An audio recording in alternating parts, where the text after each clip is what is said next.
이스라엘 민족은 하나님의 약속을 믿고 이제 가나안 땅을 향해 앞을 향해 힘차게 나아가고 있습니다. 하나님의 명령과 약속에 대한 하나님의 백성들의 응답의 과정을 살펴보므로 신앙이라는 게 무엇이고 또한 우리가 신앙을 갖고 산다는 것이 무엇임을 의미하는지를 오늘 아침 살펴보려고 합니다. 하나님의 명령과 약속의 말씀을 믿고 그 땅에 들어가는 첫 번째 과정에서 두 인물이 우리에게 소개가 됩니다. 한 사람은 여호수아이고 다른 한 사람은 라합입니다. 이 두 인물은 여러 가지 면에서 아주 대조적입니다. 여호수아는 남자고 라합은 여자입니다.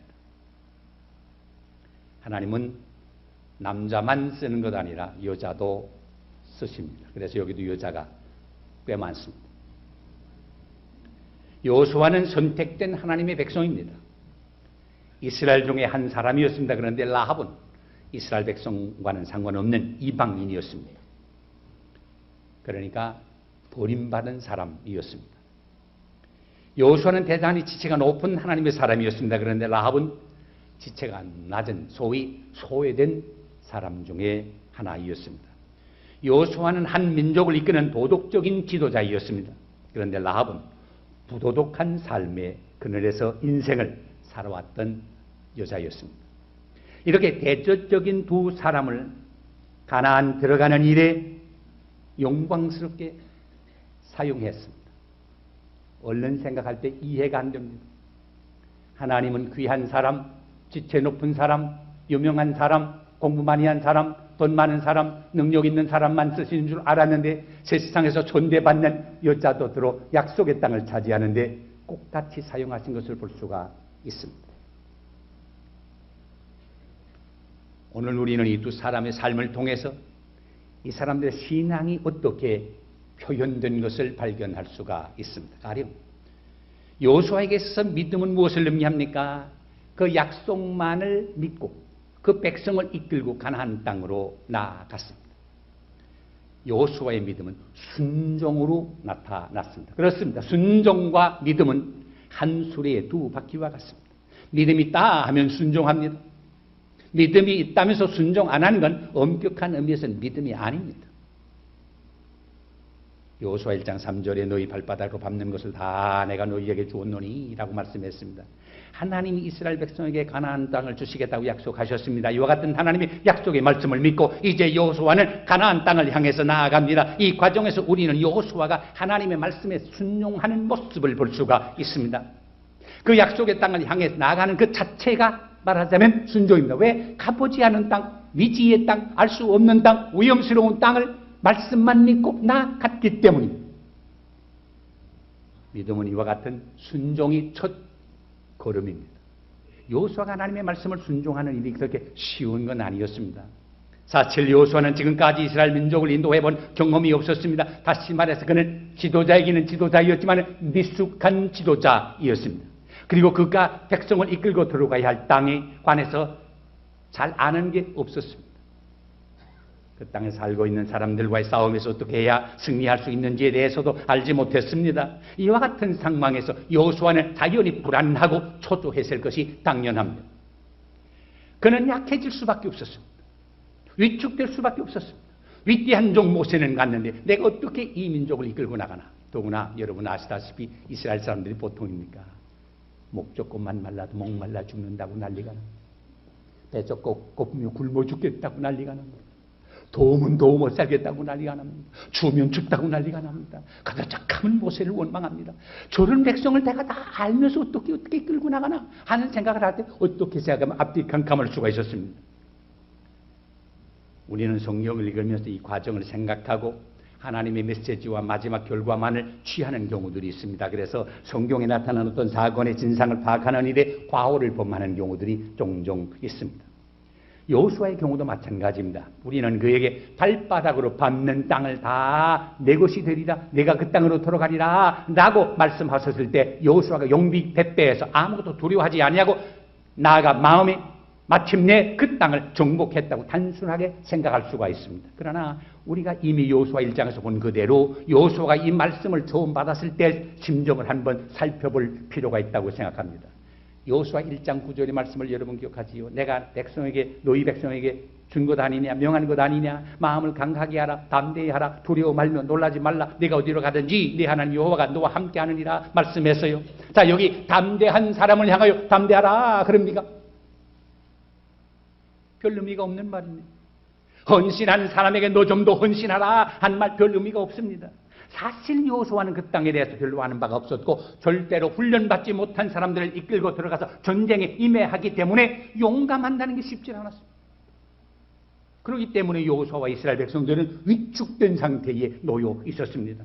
그들은 불안하고 초조해서 어쩔 줄 몰라 당황하고 있었습니다.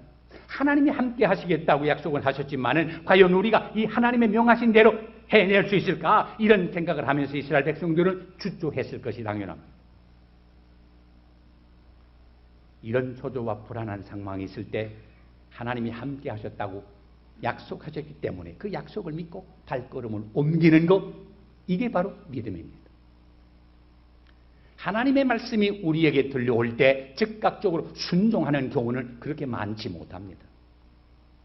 여호수아가 하나님의 말씀을 듣고서도 불안해한 것처럼 우리도 우리의 삶의 과정에서 하나님의 말씀을 듣고도 초조해하는 경우가 얼마나 많습니까? 우리가 보통 믿음의 조상 아브라함 말합니다만 아브라함이 순종했습니다. 그러나 가만히 그 과정을 살펴보면 하나님의 말씀을 꼭 그대로 순종한 건 아닙니다. 창세기 12장에 보면 너는 본토와 친척 네 아비집을 떠나 갈대아 우를 떠나 내가 지시할 땅으로 가라 그랬거든요. 그때 나이가 75이었습니다. 여기 혹 75 나서 이민 오신 분 계시면 한번 더 들어보세요. 그 나이에 무슨 이민이야. 이민하려면 젊어서 가야지. 그 나이에. 그러나 나는 이 창세기 12장 아브라함의 이민 과정을 나는 배웠습니다. 70을 바라보면서 이민 왔습니다. 이건 단순한 일이 아니라 하나님을 온전히 믿는 믿음입니다. 하나님이 나를 그곳에 여기도 보내서 LA, 남들이 그러대요. 우리 빌재 목사님 지금 제 후임으로 갔습니다만 어제도 전화, 목사님 내가 누누이 말씀드립니다마는 LA가 보통 험한 데가 아닙니다. 막 겁을 줘요. 겁을 줘. 그러나 저는 믿습니다. 하나님이 나와 함께 하십니다. 사람들이 나를 해하려 할지라도 하나님이 나와 함께 하시는 한 언제나 승리할 줄 저는 확신합니다. 아브라함이 얼마나 겁났던지요. 예 하고 떠나긴 떠나면서도 혼자 못 가고 혼자 떠나라고 했는데 자기 조카 롯을 데리고 가서 야 너 아니면 내가 안 되겠다. 가 좀 도와다 하고. 롯 데리고 갔다 얼마나 고생 많이 했어요. 배신도 당하고요. 얼마나 수고했어요. 하나님의 말씀을 순종하는 게 과정이 있습니다. 이런 어려운 과정을 다 거쳐서 결국은 순종해서 믿음의 조상이 되지 않았습니까? 여호수아도 이 어려운 과정에 심적으로 있었습니다. 그러나 하나님의 말씀인데 하고 담대하게 앞을 향하여 나간 줄로 믿습니다. 여러분, 하나님께 조용히 기도할 때마다 들려오는 하나님의 음성을 듣습니까? 성경을 펼 때마다 말씀을 통해서 내게 들려주시는 하나님의 음성을 듣습니까? 그리고 우리의 양심을 통해서 내게 들려주시는 하나님의 음성을 듣습니까? 하나님의 말씀을 굳게 믿음으로 순종한 여호수아처럼 우리도 약속의 땅을 향하여 힘차게 나아가는 여러분 되시기를 바랍니다. 더구나 여호수아는 믿음으로 산다고 했지만은 자기가 할 수 있는 최선을 다한 사람입니다. 너희 발바닥으로 밟는 것을 내가 다 너희에게 주었다. 여러분, 우리가 다 이 약속을 받았다고 하면 생각해 보세요. 우리는 아무런 어려움 없이 땅에 들어갈 줄로 생각합니다. 그런데 여호수아는 그렇게 하지 않았습니다. 1장 10절 이하의 말씀을 보게 되면 이에 여호수아가 백성 유사들에게 명하여 가라되 진중에 두루 다니며 백성에게 명하여 이르기를 양식을 예비하라. 얼른 생각할 때 하나님이 가라 하고 명했으면 가면 될 것인데 양식을 무엇 때문에 예비합니까?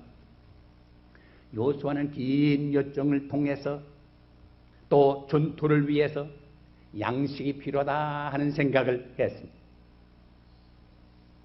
우리는 믿음이 있는 사람이 현실에 대해서 무지하고 둔한 모습을 종종 봅니다. 그런데 여호수아는 달랐습니다. 오늘 주신 말씀 2장 1절을 보세요. 눈의 아들 요수아가 시딤에서 두 사람을 정탐으로 가만히 보내며 라고 말했거든요. 하나님이 가라 했으면 가면 될 텐데 정탐을 왜 보냈나? 우리는 여기서 중요한 사실을 발견하게 됩니다. 하나님만 믿으면 우리는 아무것도 하지 않아도 되는 것이 아니라는 사실입니다. 어떤 분은 그래요. 그래서 믿고 하라고. 믿고 하라고.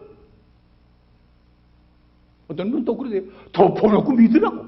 덮어놓고 믿으라고. 난 그래요. 덮어놓고 믿지 말고 펴놓고 믿으라. 하나님의 말씀을 펴놓고 하나님이 우리에게 무슨 말씀하는가 알고 믿어야지. 제가 한국에서 여기 오기 전에 예배당을 하나 짓고 왔고 그때 그쪽 위원장 하던 분이 지금 오셨습니다만 준비를 다 했는데 IMF가 터졌어요. 그러니 모든 계획이 다 틀렸어요. 어떤 분은 그래요. 믿고 하자. 그래서 믿고 하던 분은 수백억 빚을 지고 아직도 헤매지 못하고 있어요. 저는 그렇게 안 했습니다. 다 포기하자. 그리고 새로 설계하자. 해서 그때 설계비가 6억 원 들었던 거 다 포기하고 새롭게 우리 형편에 맞게 빚 안 지게 하자 해서 다시 설계를 해서 빚 한 푼 없이 2천억 불 되는 예배당을 지었습니다. 2천만 불짜리 예배당을 지었습니다. 교인들이 얼마나 좋아하는지 모릅니다.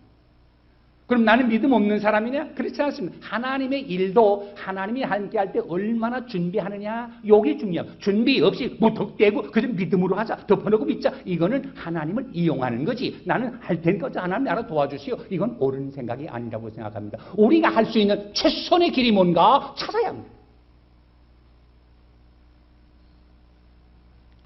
요수아의 믿음은 하나님의 말씀을 믿고 백성들을 이끌고 나아가는 과정에서 그가 무엇을 해야 하는가를 생각했습니다.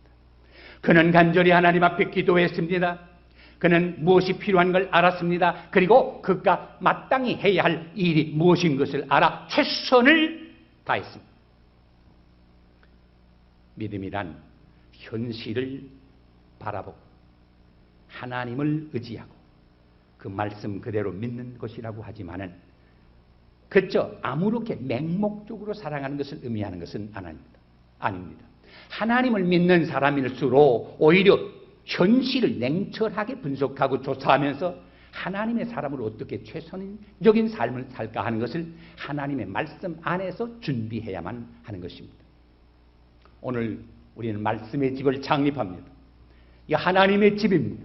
믿음으로 시작했으면 되지 준비는 무슨 일이냐라고 말할 수도 있을 것입니다. 그러나 믿음으로 하는 집일수록 치밀한 계획과 준비가 있어야 합니다. 준비 잘하지 않아서 도중에 차질이 생기게 되면 하나님께 영광이 되지 못하고 사회에 덕이 되지를 못합니다. 그러므로 우리는 더 열심히 기도하고 더 열심히 준비를 잘해야 할 것입니다. 하나님의 백성이 말씀을 따라 사는데 어려움이 있습니다. 왜 이런 어려움을 주실까? 이것은 이 어려움을 통해서 그 백성을 더 잘 훈련시키고 강하고 담대하게 살아나가게 하기 위함인 것을 믿으시기 바랍니다. 하나님은 절대로 그의 백성의 손해를 시키는 적은 없습니다. 어려운 건 사실입니다. 그러나 그 어려운 과정을 통과하면서 전에 깨닫지 못했던 하나님의 놀라운 사랑과 임재를 체험하게 될 줄로 믿습니다. 그렇게 평생 하나님과 함께 했다고 말하던 요셉이 자기 형들에게 마지막으로 한 말 여러분 기억하지요? 당신들은 나를 해하려 했습니다. 당신들은 나를 죽이려 했습니다.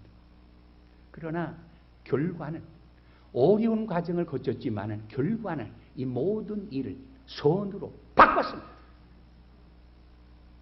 하나님을 사랑하는 자 곧 그 뜻대로 부르심을 입은 사람에게는 모든 것이 합력하여 선을 이루신다는 사실을 꼭 믿으시기를 바랍니다. 어려운 가운데 있습니까? 왜 나는 하나님을 믿는데 이렇게 어렵게 하나? 의심하지 마세요. 하나님이 이 어려운 과정을 통해서 나를 어떻게 단련시키느냐 하는 걸 꼭 믿으시고 하나님이 하시는 일에 동참하시기를 바랍니다. 또 한 사람이 있습니다. 라합이라는 여자입니다. 하나님이 이 여인을 쓰신 것은 우리의 상식을 깨뜨리는 일입니다. 하나님이 유명한 사람을 쓰신 것 아닙니다. 이 여인은 본래 기생이라 그랬습니다. 기생이란 말은 점잖은 번역입니다. 원문대로 번역을 하게 되면 창녀, 매춘부입니다. 아니 하나님이 어떻게 이렇게 창녀, 매춘부, 몸 팔아 사는 사람을 어떻게 이용할까? 우리의 상식을 깨뜨리는 놀라운 방법으로 주의 백성들을 돕고 있는 것을 여기서 볼 수가 있습니다. 이것은 하나님이 자주 사용하시는 방법 중에 하나입니다. 하나님의 사람 멜레아가 아합과 이세벨에게 쫓김을 당하고 있을 때 주님께서는 그리 시냇가로 가라 말씀했습니다. 불안과 초조 가운데서 그 말씀대로 받았겠지만은 마침내 주의 말씀에 순종해서 그리 시냇가로 갔습니다. 거기서 하나님이 어떤 방법으로 엘리야에게 양식을 공급했습니까? 까마귀를 사용했습니다. 성경에 보면 까마귀는 부정한 새로 취급했습니다. 그래서 사람들은 까마귀를 멀리했습니다. 그런데 사람들이 멀리한 이것들을 통해서 하나님은 그의 사랑하는 백성을 도왔다는 말입니다. 한국하고 미국하고 좀 다른 게 있대요. 한국에서는 까치가 와서 깍깍 새벽에 그러면 오늘 좋은 손님이 오는가 보다. 기릿적으로 생각을 하고 까마귀 와서 까우 하면 야 이거 무슨 흉조구나 하고 찌릿해합니다. 미국에 오니까 완전히 다르대요. 까마귀가 까우 하면 야 이거 오늘 좋은 일 생기겠구나. 이게 성경적이에요. 엘리야가 배고플 때 까마귀를 통해서 먹을 것 갖다 줬지 까치 통해서 갖다 줬다는 말 없어요. 사람이 볼 때는 형편없어 보이고 아무 쓸모없는 것 같이 보이지만 하나님은 들어쓰신다는 말입니다. 이 여자 하나님에 대한 소식 사실을 몰랐습니다. 믿음 없는 이방 여자입니다. 그저 육신 따라 산 여자요. 몸 팔아서 돈 벌면 그것으로 고생 안 하고 돈 벌고 사는 이런 타락한 여자였습니다. 그런데 하나님께 대한 소식을 들었습니다. 저기 이스라엘 사람들이 오는데 그 사람들은 하나님이 함께하는 사람이다. 지금까지 오는 동안에 하나님이 함께해서 사람은 감당할 수 없는 일을 당했는데 승리했다는 소식을 들으다 저분들을 만나면 나도 구원을 받을 수 있겠구나 하는 이런 생각을 가지고 준비하고 있었습니다. 몸 팔아 사는 여자가 뭐 기대하는 거 있겠어요? 그러나 거기 만족이 없었습니다. 돈만 있으면 되는 줄 알았는데 그게 만족지 않았습니다. 좋은 옷 입으면 되는 줄 알았는데 그게 만족지 않았습니다. 이 남자 저 남자 가까이 하면 만족할 줄 알았는데 그렇지 않았습니다. 거기에 불만과 공허함이 있었습니다. 참 만족이 어디 있습니까? 하나님께 있습니다. 여호와가 나의 목자시니 내가 부족함이 없으리로다. 내 잔이 넘치나이다. 믿으시면 아멘 하시고. 요한복음 4장에 보면 예수님의 일행이 수가성동리를 지나가시다가 대낮입니다. 사막지대니까 날이 따갑잖아요. 점심때가 되니까 예수님이 우물가에 앉아 계시고 제자들이 이제 점심 마련하라고 수가동리에 들어갔는데 어떤 여인 하나가 물을 길러 나옵니다. 대낮에. 우리가 보통 생각할 때 낮에 물 기를 수 있지 하나 그건 보통 일은 아닙니다. 왜냐하면 사막지대는 아침과 저녁은 서늘하지만 낮에는 너무 따가워서 웬만해서 사람이 다닐 수가 없거든요. 제가 한 2주간 전에 저 엘센트럴랜드를 갔는데 그 내륙 지방이고 그러니까 아주 더운데 여름에는요 우리 머리 말리는 드라이어를 코에다 갖다 대는 것처럼 막 그렇게 덥대요. 낮에는 정말 움직이기 어렵대요. 근데 이 여인이 물길로 나오는데 예수님이 가만 보니까 통찰력이 빠른 분이 보통 여인이 아니라 성경에는 그런 거 없습니다만은 물동이를 이기고 나오는데도 여센발로만 섹시하게 여리면서 짜갓 하면 나오는데 저 보통 여자 아니구나 하고 마음을 생각하고 계신데 저 가까이 올 때 예수님 말을 걸었대요. 여인이여 나 물 좀 줄 수 없어요. 그래도 여자가 보통 여자 아니고 척 보니까 유대 남자 아니에요. 유대 사람은 사마리아 사람 아주 이렇게 생각하고 사람으로 취급만 하거든요. 당신 뭐 아니고 유대 남자인데 어떻게 사마리아 여자 나한테 물 달라고 그러세요? 당신이 물 달라고 하는 여자가 물 달라는 사람이 누군 줄 알았으면 물을 주었을 거예요. 당신이 지금 기로 마시는 물은 다시 목마를 것이지만 내가 주는 물은 다시 목마르지 않아요. 이 말이 그지 이상한 말이거든요. 처음 듣는 말이거든요. 당신 물 길 그릇도 없던데. 이 우물은 우리가 조상적부터 길어오는 우물인데 이렇게 깊은데 어떻게 깃는다고 하세요? 당신이 깃는 물은 손으로 다 깃지만 내가 주는 물은 그런 물이 아니고 배에서 생수의 강이 넘치는 거예요. 그럼 물 길 필요도 없게요. 그 물 나 좀 줄 수 없어요? 여기 보세요. 말 몇 마디에 주객이 전도가 됐어요. 조금 전에는 예수님이 물 달라 그랬는데 지금은 누가? 이 여인이. 근데 또 예수님 말씀이 또 이상해요. 당신 남편을 데려오시지. 아니 물 달리는데 왜 남편을 데려오라고 그래요? 나 남편 없는데요. 없다는 말이 맞아요. 당신은 그동안 남자 5 바꿔대서 물론 성경에는 없습니다만 우리 짐작으로요. 돈 많은 사람, 모니가 제일이지. 돈 많은 사람에서 돈 많은 사람하고 살아봤는데 살아보니까 별거 아니야. 차뿌리. 권력 있는 사람하고 사는 게 제일이지 해가지고 권력자하고 살아봤는데 뭐 그럴듯 해보더니 며칠 살아보니까 그것도 그렇고 그래. 차뿌리. 공부 많이 한 사람하고 살면 좀 유식하게 교양 있게 살겠다고 공부 많이 학박사하고 살아봤는데 그것도 살아보니까 답답해 못 살겠어. 바꿔서. 재간 많은 사람하고 살면 만족할까 하고 살아봤는데 재간 많은 사람도 그렇고 그래. 바꿔줘. 잘생긴 미남하고 살아보고 만족할까 하고 살아봤는데 이거 뭐 바람둥이야. 바꿔줘. 젊은 여자가 남자를 5 바꿔대시니 보통 일이에요. 그런데 지금 사는 남자도 당신 남자가 아니야. 이때 이 여자가 누굴 만났어요? 메시아를 만났어요. 당신은 메시아.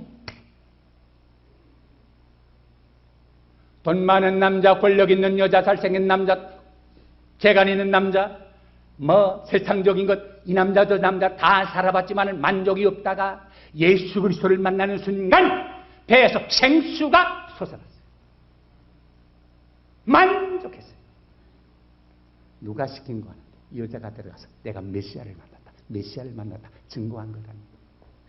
몸 팔아 사는 이 라합이라는 여자 하나님에 대한 소식을 듣고 그 나라 백성들을 만나게 될 때 과연 이분들이구나. 내가 당신들의 소문을 다 들었습니다. 솔직히 나 이런 사람이었지만 여기 만족이 없었습니다. 이제 내가 살 길이 어딘가 하고 알았는데 당신들을 만나게 되시니 감사합니다. 내가 생명을 내놓고 당신들을 구할 거예요. 바꿔 생각해 보십시오. 여기 보았지만은 간첩이 들어왔어. 정탐이 들어왔어. 이걸 알고 잡아내라 하는데 이거 발간되면 민족 앞에 배신자 아닙니까? 반역자 아닙니까? 당장 죽을 거예요. 생명을 내놓고 이스라엘 사람들을 숨긴 거 아닙니까? 이 보통 일이 아니에요. 하나님을 온전히 믿는다고 하는 사실은 생명을 내놓고 헌신하는 겁니다.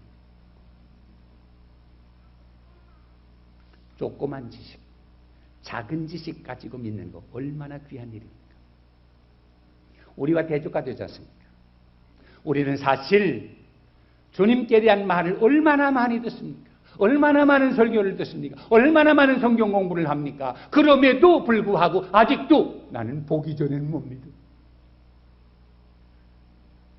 어떤 분은 그러대요. 나이 병 들었는데 병 나면 믿을게요. 안 나면 안 믿겠다는 거 아니에요. 어떤 분은 그러대요. 나 애 뵀는데 아들 나면 믿을게요. 딸 나면 안 믿겠다는 거 아니에요. 예수님 뭐랬어요? 보지 못하고 믿는 자는 더 복되도다. 말씀을 믿고 순종하는 이 믿음이 중요한 거지 꼭 보고 만지고 믿는 게 믿음이 아닙니다. 오늘 우리 가운데 얼마나 많은 사람들이 내 눈으로 보고 내 손으로 만지지 않고는 못 믿겠다는 사람이 있습니까? 정말 정말 중요한 것. 말씀을 믿고 그대로 행하는 것. 목숨을 걸고 믿는 것입니다.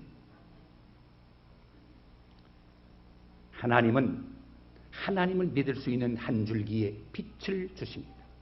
그러므로 한 줄기의 빛이 나에게 던져졌을 때 내가 이것을 나를 향하신 하나님의 계시로 알고 아직도 모르는 것이 많지만 이 계시의 빗줄기를 붙들고 하나님을 향해 믿음의 삶을 시작해야 합니다. 자, 여러분 다 알고 믿으려면 믿을 수 없어요. 어떤 분은 물어요. 목사님, 천당 가면 무슨 말을 쓸까요? 한국말 쓸까요? 영어를 쓸까요? 그거 참, 난 모르겠어요. 아직 안 가봤어.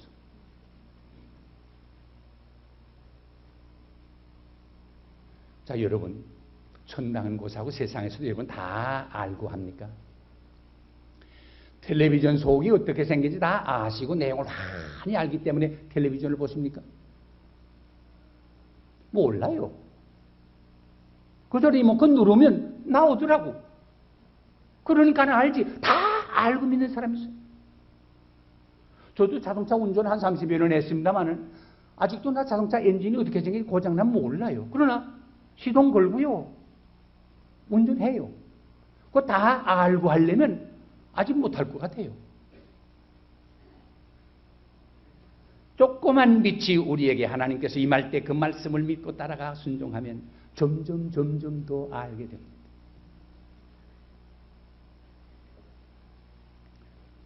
라합은 우리를 부끄럽게 할 때가 있습니다. 라합은 어려운 상황에서도 결단하는 믿음을 가졌습니다. 그러기에 히브리서 11장에 보면 믿음의 장이라고 하는데 믿음으로 아브라함은 어땠고 믿음으로 이삭은 어땠고 믿음으로 하는데 믿음으로 여호수아는 어땠고 하는 말이 없습니다. 그런데 성경은 믿음으로 라합은 이라는 말이 나옵니다. 이상하지 않습니다. 어떤 의미에서 라합이 보여준 신앙의 결단은 여호수아를 능가한단 말입니다. 인생의 그늘진 곳에서 살고 있는 라합이라는 여인이 우리를 부끄럽게 할 정도로 참된 믿음이 무엇인가를 보여주고 있습니다. 우리도 여호수아처럼 믿음을 순종으로 표현합시다. 현실에 최선을 다하는 것으로 표현합시다. 라합이 자신의 믿음을 적은 지식을 가지고 하나님께 큰 믿음으로 행동한 것을 표현한 것처럼 우리도 그렇게 어려운 상황 속에서도 결단하는 행동으로 우리의 믿음을 표현하십시다. 그리고 그의 믿음을 고백하는 것을 나는 아버지를 믿습니다.